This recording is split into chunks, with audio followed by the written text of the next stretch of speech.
Olá! O Brasil não é realmente para amadores. Dia 6 de janeiro, à noite, o governo federal viu que o Congresso Nacional não prorrogou a vigência do decreto legislativo número 6, que reconhecia o estado de calamidade pública, não editou um novo decreto nesse mesmo sentido, foi lá e, por medida provisória, revitalizou, fez ressurgir das cinzas alguns dispositivos da 13979, da 14.065 e criou ainda alguns dispositivos que são altamente questionáveis quanto à sua legalidade, quanto à sua constitucionalidade. O professor Ricardo, cumprindo a promessa do meu post lá no Instagram de estar com você o mais rápido possível na sua dificuldade, foi lá, pegou a norma, estudou a norma, preparou um relatóriozinho aqui. Vou também disponibilizar uma newsletter durante a semana, mas fiz questão de gravar esse vídeo já agora à noite, no dia 6, para que você acorde no dia 7 com um material para te tranquilizar, para você não acordar afobado e sair procurando a medida provisória. Eu fiz esse trabalho para você e estou te entregando agora. Vou editar, não sei que horas, vou acabar da madrugada, mas vou te entregar esse material para que você possa trabalhar com licitações com sucesso. Bom, primeiro ponto da medida provisória 1026 do dia 6 de janeiro de 2021 é que ela não se refere à calamidade pública, ela se refere à vacinação do Covid-19. E ela se divide em dois pontos. Ela se divide das regras de contratação pública para viabilizar um plano de vacinação e, no segundo aspecto, no segundo tópico, no próprio plano de vacinação, como ele vai se dar, quais são as características do plano de vacinação, enfim. O nosso canal do YouTube, o nosso Instagram, o nosso IGTV, é voltado para as contratações públicas. Então, esse vídeo é sobre a primeira parte, as contratações públicas. Se você quiser um vídeo sobre o Plano Nacional de Vacinação, você deixa nos comentários e eu vou gravar para te explicar também. Mas vamos lá. Acompanhe comigo qual é o objeto da medida provisória 1026. Leia comigo na tela.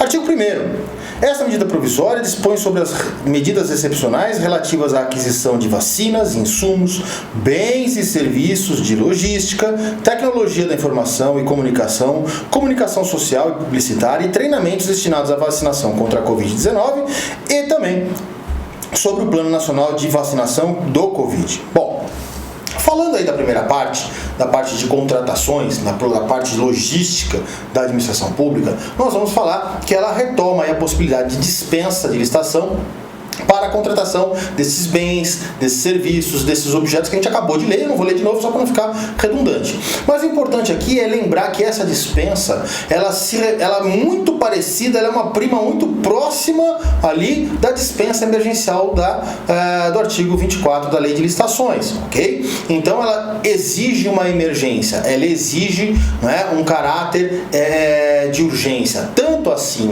que o artigo 3º da medida provisória 1026 diz o quê? Diz que se presume, né, vamos lá ler, se presume a ocorrência da situação de emergência e a necessidade de pronto atendimento. Então, nesse sentido, e isso é importante, você não pode, quem já leu meus vídeos sobre a 13979, sobre a 14.065, né? Já sabe que eu já falava disso naquela época. Essa dispensa não pode ser grande, não pode ter um quantitativo muito grande. Ela tem que ser um quantitativo para um pequeno e curto período de tempo para viabilizar uma licitação. Então isso é importante, ok? Vamos lá. Eu passei aqui a analisar no meu roteirozinho, aí vou tomar a liberdade de ir lendo e falando para vocês, a gente vai comentando, os pontos que são revitalizados, que foram revitalizados, e alguns pontos novos. Bom, primeiro, foi revitalizada a contratação de empresa punida, né? Então, eu posso contratar a empresa punida desde que ela seja a única possível de contratação. E isso é muito importante. Eu não posso, não é uma abertura de porteira para dizer, eu quero que se dane, se tem punição, se não tem, me apresenta a proposta que eu vou contratar. Não. Eu tenho que comprovar que somente aquela empresa é capaz de me fornecer aquele produto e, infelizmente, ela está punida, eu vou afastar a punição. Quem viu meus vídeos, volta lá no canal do YouTube, vai analisar os vídeos sobre a 13979, porque eu digo lá, inclusive, que você tem que justificar, dizer, olha, eu sei da sanção e vou ignorá-la, vou afastá-la por conta de ser um único fornecedor. Bom, eu também tenho nessa revitalização a possibilidade de dispensa para registro de preço. O pessoal da administração pública gostava muito disso, né? Lá na legislação que foi revogada, a possibilidade de não fazer pregão, não fazer concorrência para para ter o registro de preços. Eu tenho a fixação de 2 a 8 dias úteis para que se manifeste o aderente, o carona, na minha intenção de recursos federais. Isso também retorna. Que mais? Regra importante: se em 30 dias da assinatura da ata de registro de preços eu não contratar, eu sou obrigado a fazer novamente a pesquisa de mercado. Essa é uma regra que está lá no artigo 8º. Passados 30 dias da assinatura da ata, não contratei, né? Eu então tenho que fazer uma nova pesquisa de mercado. Por analogia, você pode estender essa obrigação também para o carona. Provavelmente os tribunais de contas vão exigir isso dos caronas, dos aderentes, quando eles assinarem ali o contrato de fornecimento, né? Ou tiverem ali a adesão deferida, melhor até dizendo, a adesão deferida pelo gestor e pelo fornecedor. O prazo aí, passado 30 dias, teremos que fazer uma nova pesquisa de mercado. E para que essa nova pesquisa de mercado? Para justificar, para comprovar que o preço que eu vou pagar, agora que eu quero pedir, quero contratar, continua sendo válido, continua sendo vantajoso para a administração pública. Novas regras ainda revitalizadas: a desnecessidade de estudos técnicos preliminares, né? E a imposição de matriz de risco. Isso é novo por conta do valor. A imposição de matriz de riscos, né? Da definição de matriz de risco apenas para contratos com valores acima de 200 milhões de reais. Mais ainda, contratos abaixo deste valor, 200 milhões de reais, podem ter o seu gerenciamento de riscos definido durante a execução do contrato, ou seja, para a execução do contrato. E quem, vou ser insistente, quem já nos viu nos vídeos, sabe que eu trago um alerta dizendo que isso é perigoso, porque eu posso acabar fixando riscos para o contratado que ele não contemplava em sua proposta. Isso pode trazer uma discussão aí de equilíbrio ou reequilíbrio de preços.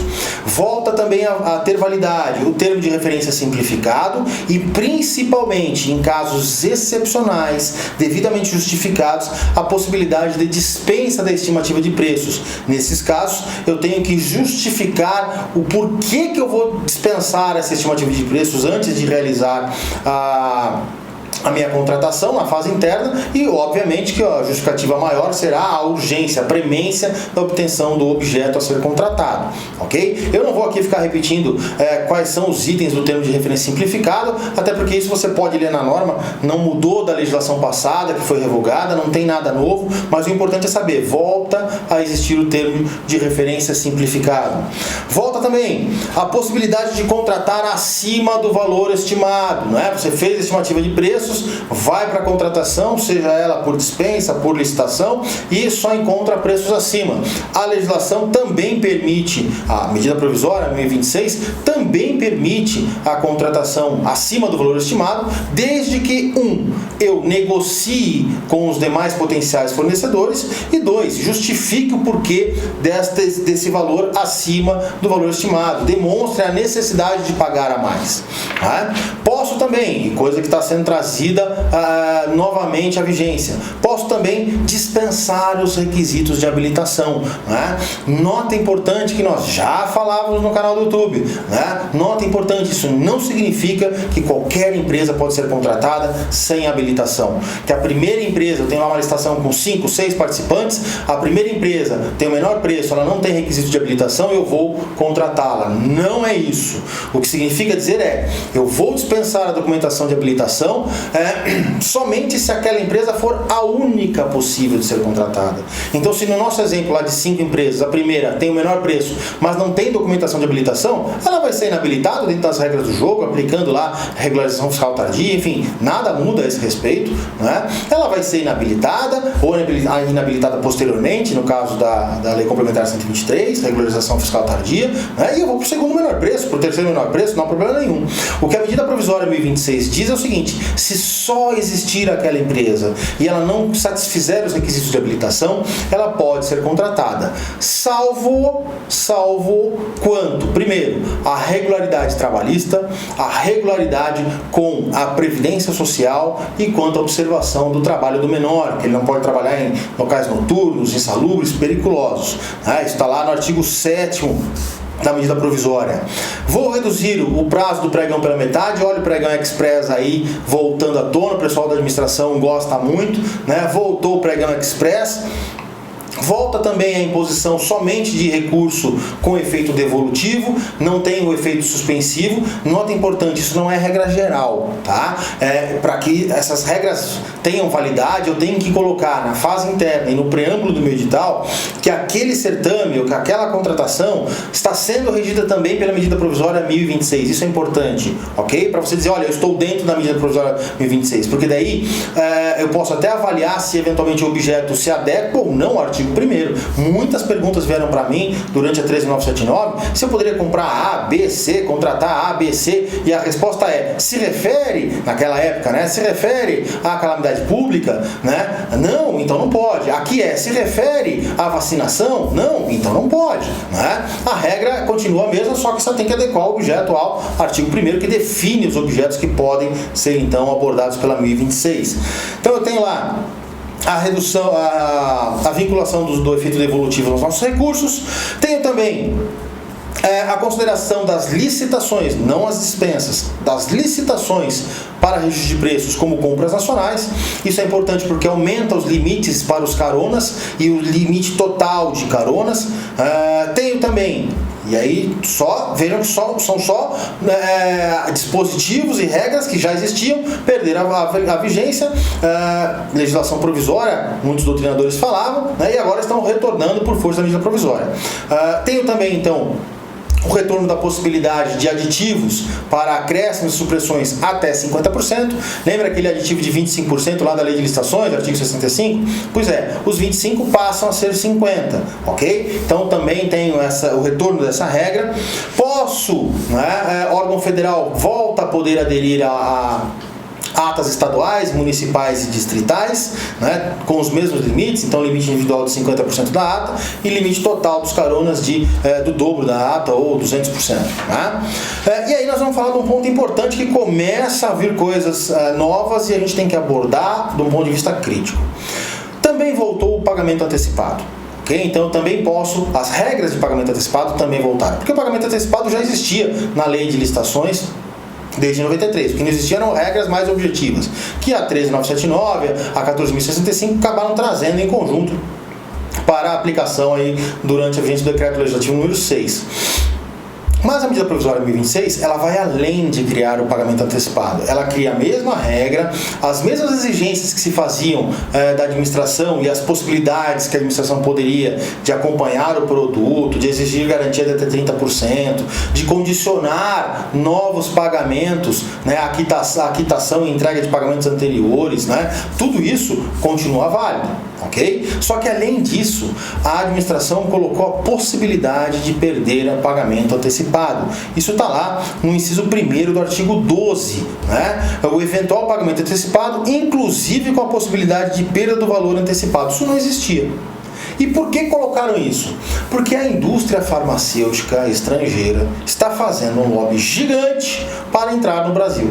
Em outras palavras, ela está criando uma série de exigências para poder vender para o Brasil, para os órgãos públicos brasileiros, para os estados, para a União Federal. E a União Federal, sem ter o que fazer, porque a maioria dos demais países já começaram as suas vacinações, e o Brasil não, sendo o maior país da América Latina, né, ainda não começou a sua vacinação, né, teve que, aí sim, abrir a porteira para ceder, né, criar regras para que se pudesse ceder a certas exigências altamente questionáveis, diga-se de passagem, do ponto de vista legal e constitucional, né, para que essas empresas possam, então, queiram, então, não é nem possam, queiram, então, vender para o Brasil. A primeira hipótese é de eu perder esse pagamento antecipado, e obviamente não é no caso de a empresa não me fornecer, porque daí se quebra a boa-fé contratual e eu tenho as regras contratuais possíveis contra essas empresas, não há que se questionar nisso. Mas eu posso perder esse pagamento antecipado se eventualmente eu não cumprir com as regras contratuais extraordinárias, mais que exorbitantes, né? E quais são essas regras? Primeira, as empresas têm criado, né, a exigência de não serem punidas, não serem responsabilizadas pelo conteúdo fornecido. Então, olha, eu vou te vender a vacina, mas se não der certo, ou se morrer gente, né, eu não quero ser penalizado, eu não quero ser responsabilizado. Eu acho um absurdo, particularmente, mas é uma exigência que muitas empresas estrangeiras estão fazendo para vender para o Brasil essas vacinas. Segundo, Outras condições indispensáveis para obter o bem ou assegurar a prestação do serviço, né? Então eu vou exigir uma confidencialidade, né? Uma confidencialidade dos termos de fornecimento, e não só no que se refere ao conteúdo da vacina, né? do que ela é composta, mas também de preços, condições comerciais, logísticas, né? Que são inerentes aí a cada um dos fabricantes.